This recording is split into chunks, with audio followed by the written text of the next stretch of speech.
उत्तर प्रदेश माध्यमिक शिक्षा परिषद ने प्रेस कॉन्फ्रेंस के जरिए यूपी बोर्ड 2020 की हाई स्कूल और इंटरमीडिएट की परीक्षा के नतीजे घोषित कर दिए। 10वीं में 83.31% और 12वीं में 74.63% बच्चे पास हुए। यूपी बोर्ड 10वीं और 12वीं में बागपत के छात्र छात्रा ने टॉप किया। बागपत की रिया जैन ने 96.67% अंकों के साथ टॉपर रही, तो वहीं 12वीं में अनुराग मलिक ने 97% अंकों के साथ टॉप किया। डिप्टी सीएम दिनेश शर्मा ने अधिकारियों के साथ प्रेस कॉन्फ्रेंस कर कहा कि इस बार यूपी बोर्ड का रिजल्ट पिछली बार से बेहतर रहा है। दिनेश शर्मा बोले, नकल विहीन परीक्षा के लिए पुख्ता इंतजाम किए गए, तकनीक का पूरा इस्तेमाल किया गया।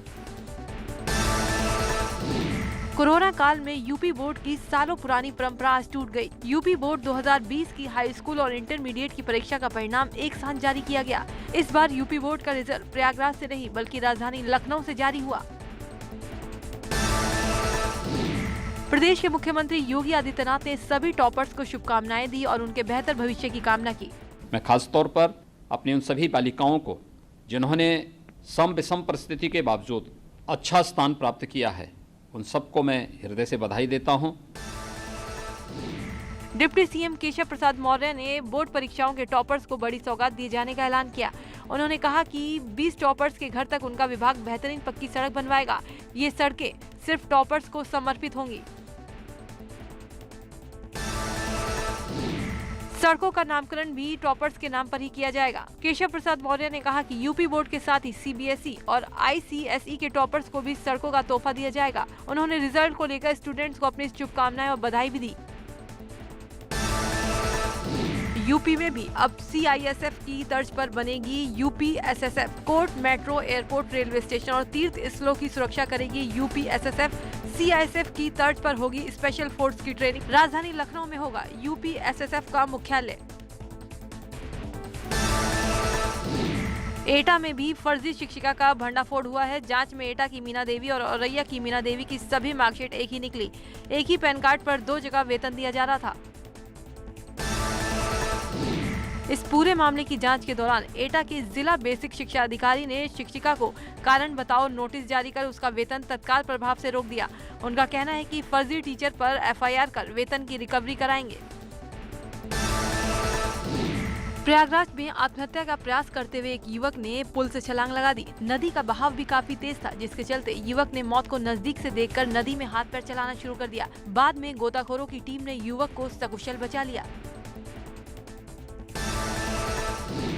हमीरपुर में 8 साल की मासूम की निर्ममता से हत्या। पुलिस की माने तो तंत्र मंत्र के चक्कर में हत्या को दिया गया अंजाम। बच्ची को सोते वक्त घर से उठा ले गया था आरोपी। पुलिस और डॉग स्क्वाड की टीम मामले की तफ्तीश में जुटी। फतेहपुर में चक्की नारका रेलवे ब्रिज के नीचे संदिग्ध परिस्थितियों में 2 युवकों ने ट्रेन के आगे कूदकर आत्महत्या कर ली। दोनों युवकों का शव रेलवे ट्रैक में मिलने के बाद से इलाके में सनसनी फैल गई। उत्तर प्रदेश के कृषि मंत्री सूर्य प्रताप शाही ने देवरिया पहुंचकर पीड़ित परिवारों से मुलाकात की। मंत्री जी ने उन परिवारों को सांत्वना दी जिनके घर आकाशीय बिजली गिरने से जान चली गई। इस दौरान कृषि मंत्री सूर्य प्रताप शाही ने बताया कि मोबाइल ऐप से किसानों को आकाशीय बिजली से बचने के लिए प्रशिक्षण दिया जाएगा। इस ऐप के जरिए किसानों को दैवीय आपदा के बारे में पहले ही सूचना मिल जाएगी। सुल्तानपुर जिले में टिड्डी दल की दस्तक से किसानों में दहशत का माहौल है। खेतों में बड़ी तादाद में टिड्डी दल को देखा जा रहा है। लोगों ने ताली और थाली बजाया, जिसके बाद भी कोई प्रभाव नहीं पड़ा। अब उन्हें डर सता रहा है कि कहीं उनकी धान की फसल बर्बाद न हो जाए। कोरोना से जूझ रहे गुरुग्राम में अब टिड्डी दल ने हमला किया है। गुरुग्राम के भीमगढ़ खेड़ी, राजेंद्र पार्क, सूरत नगर, लक्ष्मण विहार, दौलताबाग फ्लाईओवर पर टिड्डियों का दल मंडरा रहा है। फसलों के ऊपर टिड्डी दलों को मंडराते देखकर किसान परेशान हैं। फिरोजाबाद के स्टेशन रोड पर कांच फैक्ट्री में कांच की भट्टी फटने से हड़कंप मच गया। कांच का लावा जमीन पर फैल गया। पता चलते ही दमकल कर्मी मौके पर पहुंचे। फायर कर्मियों ने काफी प्रयास के बाद कांच को ठंडा किया। इस दौरान कुछ देर तक मजदूरों में अफरा तफरी का माहौल रहा। देहरादून के चंदन नगर में देर रात रुई के गोदाम में अचानक आग लग गई। गोदाम रिहायशी इलाके के बीचों बीच होने के चलते अफरा तफरी का माहौल बन गया। दमकल विभाग ने आग पर बमुश्किल काबू पाया। प्रवासी मजदूरों को जिला प्रशासन ने अमरोहा से श्रमिक स्पेशल ट्रेन के जरिए बिहार के जिला मुजफ्फरपुर भेजा। सभी मजदूर अमरोहा में भट्टों पर काम करते थे। लॉकडाउन के बाद से ही वो यहीं फंसे रह गए थे। अमेठी के थाना शुक्ला बाजार क्षेत्र में बीमा निगम के कर्मचारी की निर्मम हत्या कर दी गई। युवक के शरीर पर धारदार हथियार के निशान है। शुक्ला बाजार पीएससी पर तैनात एएनएम के पति का शव है। औरैया के बिधुना कोतवाली में तैनात होमगार्ड ने फांसी लगाकर खुदकुशी कर ली। होमगार्ड की शादी 2011 में लखनऊ से हुई थी। उसकी एक 4 साल की बेटी भी है। फिलहाल पुलिस खुदकुशी के मामले की जांच कर रही है। कॉर्बेट नेशनल पार्क में हाथियों की संख्या 20% तक बढ़ गई है। कॉर्बेट पार्क में पहले हाथियों की संख्या लगभग 1050 थी, जो अब बढ़कर 1200 से ज्यादा हो गई है। पार्क प्रशासन इन आंकड़ों से खुश दिखाई दे रहा है। लद्दाख के सीमावर्ती गांवों में संचार सुविधा को मजबूत करने के केंद्र सरकार ने नया प्लान तैयार किया है। सरकार ने लद्दाख में 134 डिजिटल सैटेलाइट फोन टर्मिनल स्थापित करने की योजना बनाई है। भारत और चीन में सीमा पर चल रहे तनाव के बीच रूस इस साल के आखिर तक पहले S-400 advanced and dear defence system missile की आपूर्ति भारत को कर देगा। 40,000 करोड़ रुपए में भारत ने 5 यूनिट खरीदने का करार किया है। रूसी मीडिया के मुताबिक भारत के रक्षा मंत्री के अनुरोध के बाद रूस S-400 को भारत को जल्दी देने पर सहमत हुआ है। पहले ये advance air defence missile system साल 2021 तक मिलने वाला था। अनलॉक 1.0 के साथ अनलॉक हुए कोरोना के मामले तेजी से बढ़ रहे हैं। देश में कोरोना से संक्रमित मरीजों की तादाद 5,08,953 पहुंच गई है। कोरोना से संक्रमण के कारण देश में अब तक 15,665 लोगों की जान जा चुकी है। पिछले 24 घंटे में भारत में 18,552 नए मामले सामने आए, जबकि 384 मरीजों की मौत हुई। अमेरिका और ब्राजील के बाद एक दिन में सबसे ज्यादा मामले भारत में दर्ज किए जा रहे हैं। वहीं 10,244 मरीज ठीक भी हुए हैं। अब तक 2,95,881 लोग कोरोना को मात दे चुके हैं। भारत में कोरोना के आंकड़ों के साथ साथ कोरोना की टेस्टिंग भी लगातार बढ़ रही है। अब तक 79,96,707 लोग के टेस्ट हो चुके हैं। देश में हर रोज 2 लाख से ज्यादा टेस्ट हो रहे हैं। पिछले 24 घंटे में 2,20,479 टेस्ट हुए। इनमें से 18,552 लोग पॉजिटिव आए हैं। लखनऊ में तेजी से बढ़ रहा कोरोना संक्रमण का खतरा। एक साथ 12 लोगों में संक्रमण की पुष्टि। इंश्योरेंस कंपनी के 4 कर्मचारी और मिले संक्रमित। डफरिन के एक डॉक्टर को भी हुआ कोरोना। बाकी मरीज तेलीबाग, ठाकुरगंज, गुडम्बा और डालीगंज के रहने वाले हैं। वाराणसी में शुक्रवार को 17 नए मरीज मिलने से हड़कंप मच गया। बीएचयू से 214 सैंपलों में से 17 मरीजों के परिणाम कोरोना पॉजिटिव आए। अब पॉजिटिव मरीजों की कुल संख्या 412 हो गई है, जबकि 129 लोग अस्पतालों में भर्ती हैं। काशी में एक शख्स की कोरोना से जंग लड़ते हुए अस्पताल में मौत हो गई। इसी के साथ जिले में कोरोना से मरने वालों का आंकड़ा बढ़कर 15 हो गया। वहीं 268 लोग स्वस्थ होने के बाद अपने घर जा चुके हैं। हरदोई में शुक्रवार को आई रिपोर्ट में 3 लोगों में कोरोना की पुष्टि हुई। इसमें मझिला थाना क्षेत्र में 112 नंबर में तैनात सिपाही और बैंक कर्मचारी के साथ एक मरीज शामिल है। सिपाही के संक्रमित होने पर पूरे थाने को सील कर दिया गया। सभी अफसर और पुलिसकर्मियों का सैंपल लिया जाएगा। कोरोना को लेकर योगी सरकार ने नई रणनीति अपनाई है। इसके तहत अब सभी जिलों में अतिरिक्त अधिकारी नामित किए गए, जो अलग अलग जिलों में तैनात होंगे। इनमें 75 आईएएस और सीनियर पीसीएस स्तर के अधिकारियों को जिले में तैनात किया गया है। आगरा के अस्थायी जेल में कोरोना का कहर। 3 बंदियों की कोरोना रिपोर्ट आई पॉजिटिव। 7 बंदियों की कराई गई रीसैंपलिंग में से 3 कैदियों को हुआ कोरोना। अस्थायी जेल में 2 महिला समेत 3 कैदी पहले भी मिल चुके हैं संक्रमित। सभी को आइसोलेशन वार्ड में किया गया भर्ती। नोएडा में कोरोना से पुलिसकर्मी की मौत हो गई। कोर्ट में तैनात सिपाही की रिपोर्ट 6 दिन पहले पॉजिटिव आई थी। सांस लेने में दिक्कत की वजह से उन्हें शारदा अस्पताल में वेंटिलेटर पर रखा गया था। काशीपुर में 2 महिला पुलिसकर्मियों के कोरोना पॉजिटिव मिलने से हड़कंप मच गया। आईटीआई थाने में तैनात थी दोनों महिलाएं। आईटीआई थाने में लोगों की आवाजाही की गई बंद। आईटीआई थाने के गेट पर की गई बैरिकेडिंग। महाराष्ट्र में पिछले 24 घंटों में कोरोना के 5,024 नए केस सामने आए। प्रदेश में कोरोना मरीजों की तादाद 1,52,765 हो गई है। वहीं 175 और लोगों की मौत के बाद मृतकों की संख्या बढ़कर 7,106 हो गई। महाराष्ट्र में एक्टिव कोरोना मरीजों की तादाद 65,000 के पार हो गई है। राज्य में ठीक हुए मरीजों की कुल संख्या बढ़कर 79,815 है।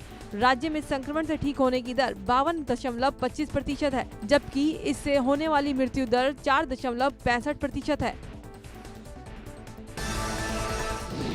दिल्ली में एक दिन में कोरोना से 63 लोगों की जान चली गई, जबकि 3,460 नए मामले राजधानी में सामने आए।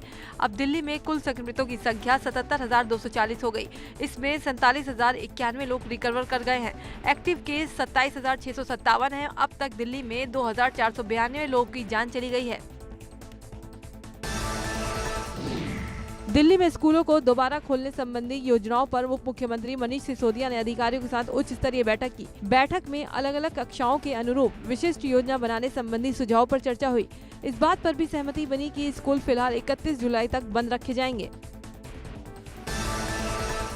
राष्ट्रीय राजधानी दिल्ली में कोरोना वायरस के लगातार बढ़ते मामलों के बीच शुक्रवार को 21,000 से ज्यादा टेस्ट किए गए। केजरीवाल ने ट्वीट में लिखा, दिल्ली ने एक दिन में सबसे ज्यादा 21,144 टेस्ट किए हैं। साथ ही टेस्टिंग को 4 गुना बढ़ा दिया।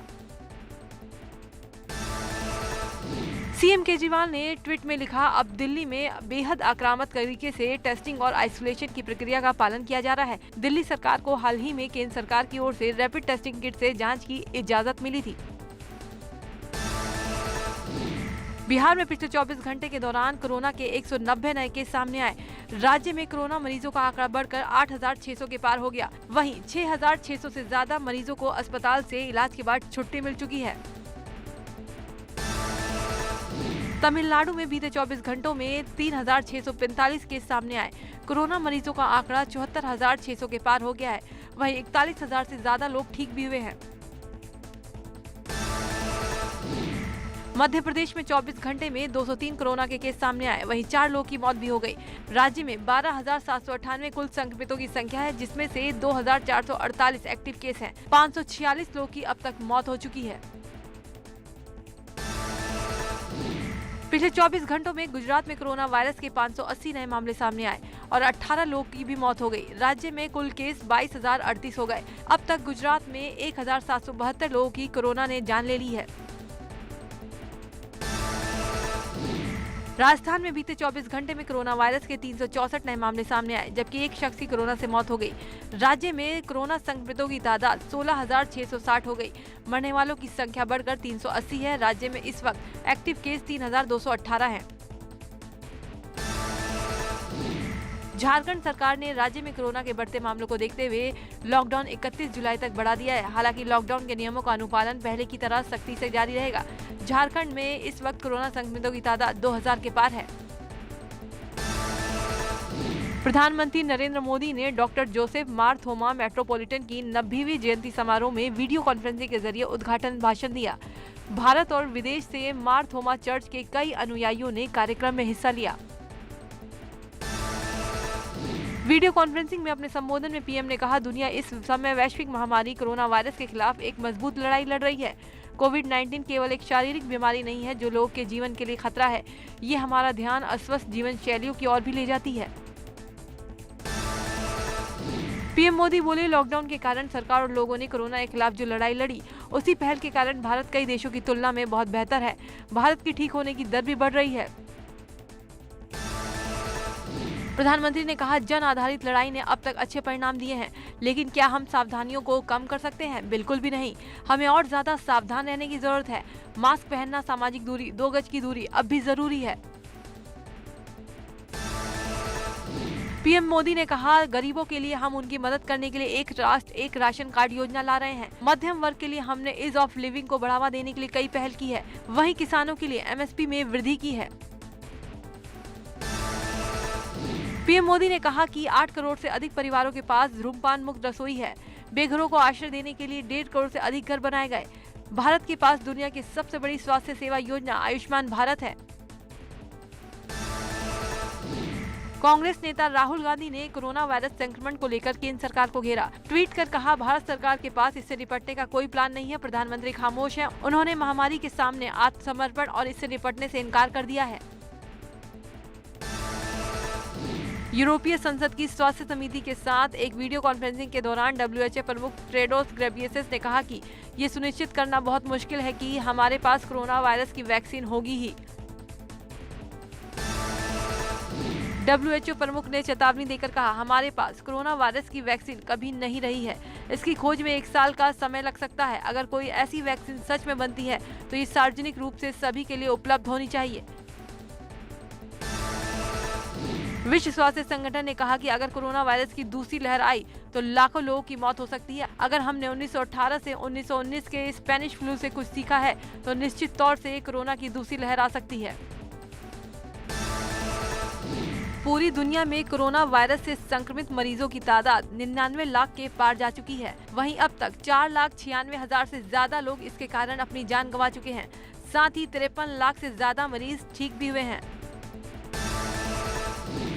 अमेरिका ने शुक्रवार को चीन की कम्युनिस्ट पार्टी के अधिकारियों पर वीजा प्रतिबंध लगाने की घोषणा की। अमेरिका ने इन अधिकारों पर हांगकांग की स्वायत्तता, मानवाधिकारों और मौलिक स्वायत्तता को कमतर करने का आरोप लगाया। अमेरिका के विदेश मंत्री माइक पॉम्पियो ने इस कदम की घोषणा करते हुए कहा कि वो राष्ट्रपति डोनाल्ड ट्रंप के आदेश को लागू कर रहे हैं। अमेरिकी राष्ट्रपति ने हांगकांग की स्वायत्तता को दबाने वाले चीन के अधिकारियों को सजा देने का वादा किया था। अमेरिका में डेमोक्रेटिक पार्टी की तरफ से राष्ट्रपति पद की उम्मीदवारी की रेस में सबसे आगे चल रहे जो बाइडेन ने कश्मीर को लेकर भारत विरोधी बयान दिया। कहा कि कश्मीरियों को उनके अधिकार दिलाने के लिए भारत को जरूरी कदम उठाने चाहिए। जो बाइडेन ने नागरिकता संशोधन कानून और असम में एनआरसी लागू करने को लेकर भी निराशा जताई। बाइडेन ने कहा, नागरिकता संशोधन कानून और एनआरसी जैसे कदम भारतीय लोकतंत्र की बहुसंस्कृतिवाद और धर्मनिरपेक्षता की लंबी परंपरा के खिलाफ है। अंतर्राष्ट्रीय बाजार में कच्चे तेल की कीमतों में नरमी के बीच लगातार 21वें दिन पेट्रोल डीजल की कीमतों में इजाफा जारी रहा। आज डीजल 21 पैसे महंगा हुआ, वहीं पेट्रोल की कीमत में 25 पैसे का इजाफा हुआ। पिछले 21 दिनों में डीजल 11 रुपए तो पेट्रोल 9 रुपए महंगा हो गया।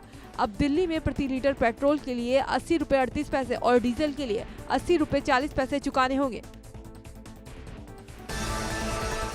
अमेज़न ने भारत में अपनी पेमेंट सर्विस अमेज़न पे का विस्तार किया है। ऑफलाइन रिटेलर्स के लिए स्मार्ट स्टोर्स लॉन्च किया है। इससे रिटेल स्टोर्स ऑनलाइन पेमेंट्स ले सकेंगे। 10वीं में बाराबंकी के अभिमन्यु वर्मा ने 95.83% अंकों के साथ दूसरा स्थान हासिल किया। वहीं बाराबंकी के ही योगेश प्रताप सिंह ने 95.33% अंकों के साथ तीसरा स्थान हासिल किया। अम्बेडकर नगर में ब्लॉक स्तर पर हुए करोड़ों रुपए के घोटाले की परत दर परत खुलती जा रही है। घोटाले के इस खुलासे के बाद 7 सहायक विकास अधिकारियों के खिलाफ मुकदमा दर्ज कर लिया गया है। केस दर्ज होने के बाद सभी अधिकारी फरार हैं। बिजनौर के रजपुरा गांव के जंगल में किसान के खून से लथपथ लाश मिली। अज्ञात बदमाशों ने किसान की गला रेतकर हत्या कर दी और फरार हो गए।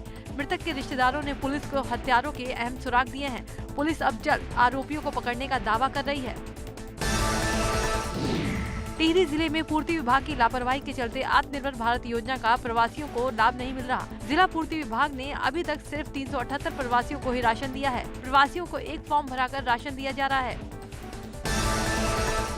पौड़ी के उप जिलाधिकारी अंशुल सिंह ने खेल प्रेमियों को सौगात दी। युवाओं को आगे बढ़ाने के लिए रांची स्टेडियम में एक पिच तैयार की है, जिससे इस पिच पर अब खेल प्रेमी अंतर्राष्ट्रीय स्तर के मुकाम को छूने के लिए इस स्टेडियम में अपना भविष्य बना पाएंगे। एकता कपूर ने स्मृति ईरानी के साथ अपनी पुरानी फोटो शेयर की है। साथ ही स्मृति ईरानी की तारीफ भी की है। एकता ने वीडियो पर लिखा, मेरी फ्रेंड स्मृति के लिए एप्रिसिएशन पोस्ट, जिसने अपने करियर मिस इंडिया कंपटीशन में पार्ट लेकर शुरू किया, लेकिन वो ये खिताब तो नहीं जीत पाए, लेकिन घर घर में पहचानी जाने लगी। शाहरुख खान ने शूटिंग करना शुरू कर दिया है। उनका एक वीडियो सोशल मीडिया पर वायरल हो रहा है। इस वायरल वीडियो में वो अपने मुंबई के घर मन्नत की बालकनी में शूटिंग करते दिखाई दे रहे हैं। हालांकि वो किस प्रोजेक्ट पर काम कर रहे हैं इसकी जानकारी नहीं दी। बॉलीवुड एक्टर सलमान खान ने इंस्टाग्राम पर अपने वर्कआउट के बाद की तस्वीरें शेयर की। कैप्शन में सलमान ने लिखा, बस अभी वर्कआउट पूरा किया है। लेकिन इस पोस्ट पर इंस्टाग्राम यूजर्स ने सलमान को तारीफों की बजाय जमकर नाराजगी दिखाई। एक्टर मनोज वाजपेयी की फिल्म भोसले रिलीज हो गई। उन्होंने अपनी फिल्म की रिलीज पर एक वीडियो शेयर कर मुंबई आने वाले तमाम प्रवासियों को एक खास मैसेज दिया है।